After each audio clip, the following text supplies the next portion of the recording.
Bismillahirrahmanirrahim. Berikut adalah tentang aturannya fa'il. Ada sekitar 5 aturan yang saya rangkum dari kitab Jami'ud Durus tentang aturannya fa'il. Yang pertama, dia adalah wajib i'rabnya rofa, yakni dibaca rofa nanti dengan tanda-tanda rofa, baik itu antara doma ya, tanda dengan doma atau dengan wawu ataupun dengan alif ya, tandanya i'rab rofa. Terus kemudian yang kedua, dia harus ada dalam susunan kalam, yakni jika ada fi'il maka harus ada fa'il. Dari susunan kalam jumlah fi'liyah yang terdiri dari fi'il fa'il, dari jumlah fi'liyah itu minimal terdiri dari fi'il dan fa'il. Maka ketika Anda menyebutkan kalimat fi'il, maka jangan lupa untuk menyebutkan fa'ilnya juga. Jadi harus ada, sehingga tidak boleh kalau misalkan tiba-tiba menyebutkan fi'il tanpa menyebutkan fa'il.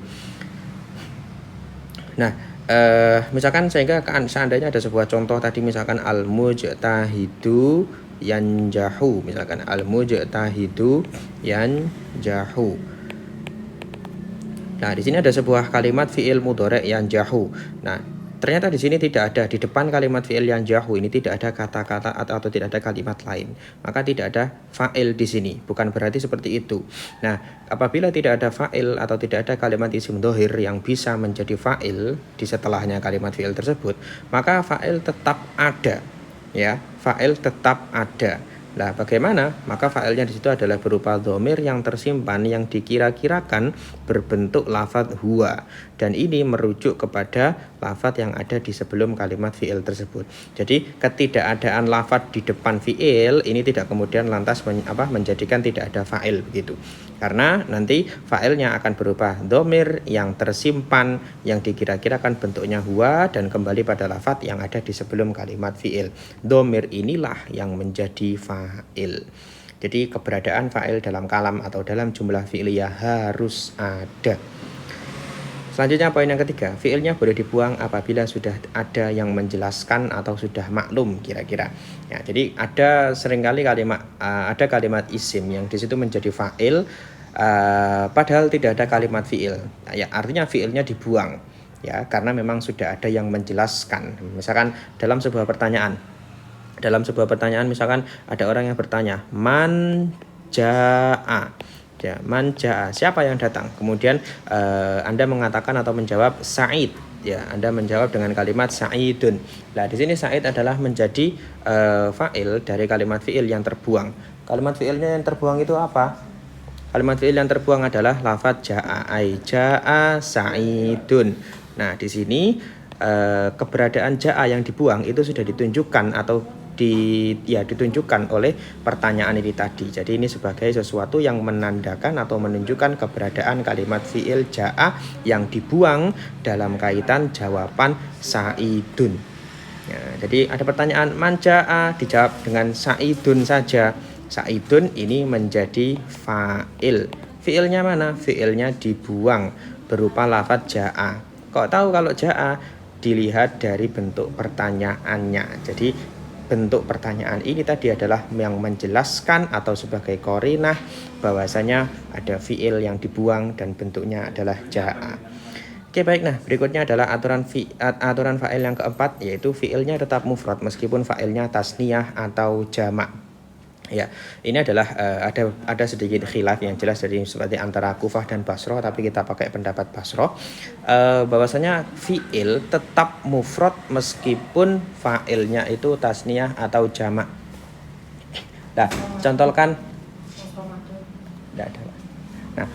misalkan ada misalkan contohnya adalah ijtahada atau libani. Nah, atau libani adalah isim tasniyah yang menunjukkan arti dua orang murid. Nah, ini menjadi fa'il, dia statusnya adalah menjadi fa'il dari kalimat fi'il ijtahada. Kalimat fi'il ijtahada dia bentuknya tetap mufrad, artinya tidak perlu ditasniyahkan meskipun fa'ilnya adalah bentuknya tasniyah. Ya, ini adalah berlaku apabila fa'ilnya berupa isim dohir ya. Ketika fa'ilnya berupa isim dohir. Nah, kalau misalkan ternyata fa'ilnya berupa isim domir yang merujuk pada lafadz yang tasniyah, maka di sana dia ditasniahkan. Nah, misalkan contoh misalkan at-tolibani, ternyata susunannya seperti ini. At-tolibani, maka ijtahada begitu. Jadi dalam kasus yang seperti ini fiilnya ditasniahkan karena fa'ilnya berupa isim domir yang merujuk kepada isim dohir yang sebelumnya yang tasniah. Jadi kalau fa'ilnya berupa isim dohir biasa, maka meskipun fa'il itu tasniah atau jamak, fiilnya tetap mufrad ya. Tapi kalau berupa isim domir seperti ini atau libani ijtahada yang fa'ilnya berupa domir yang tersimpan yang merujuk pada lafaz sebelumnya atau libani, maka kalau dalam kasus seperti ini fiilnya ditasniahkan. Oke, baik. Nah, berikutnya aturan yang terakhir adalah fiilnya dimuannaskan apabila fa'ilnya muannas. Jadi ketika status fa'il itu mudzakkar, maka fiilnya mudzakkar. Ketika status fa'il itu muannas, maka fiilnya pun dimuannaskan. Cara memuannaskannya fiil itu pun juga berbeda. Kalau fiil madhi, jadi dia akan ditambahkan dengan ta'nis sakinah. Tapi apabila dia fiil mudhari', maka dia dikasih atau pakai huruf mudhari'ah ta. Jadi cara memuannaskan berbeda. Kalau fi'il madhi, cara memuannaskannya dengan menambahkan ta ta'nis sakinah. Kalau fi'il mudhari' dengan cara mengganti huruf mudhari'ahnya dengan ta. Oke, contohkan misalkan misalkan ada Zaid ya dan Fatimah. Zaid ini untuk laki-laki, sedangkan Fatimah ini untuk perempuan.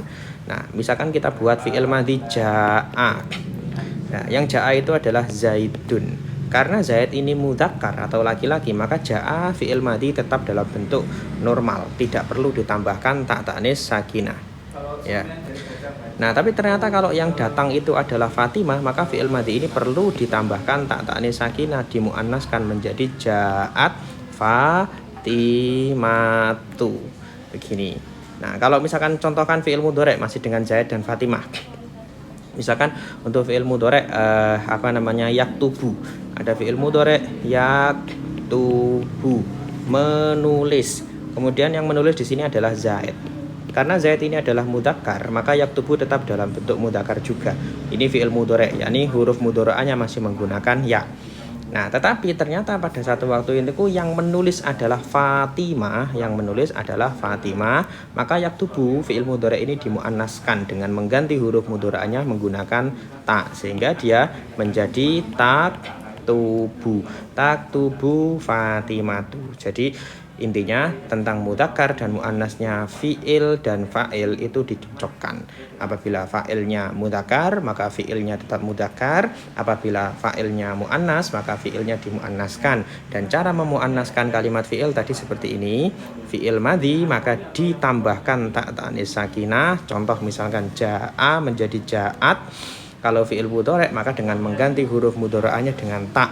Misalkan yaktubu ini untuk mudzakkar pakai ya, taktubu untuk muannas pakai ta. Jadi huruf mudhari'ahnya diganti dengan ta. Wallahu a'lam bishawab.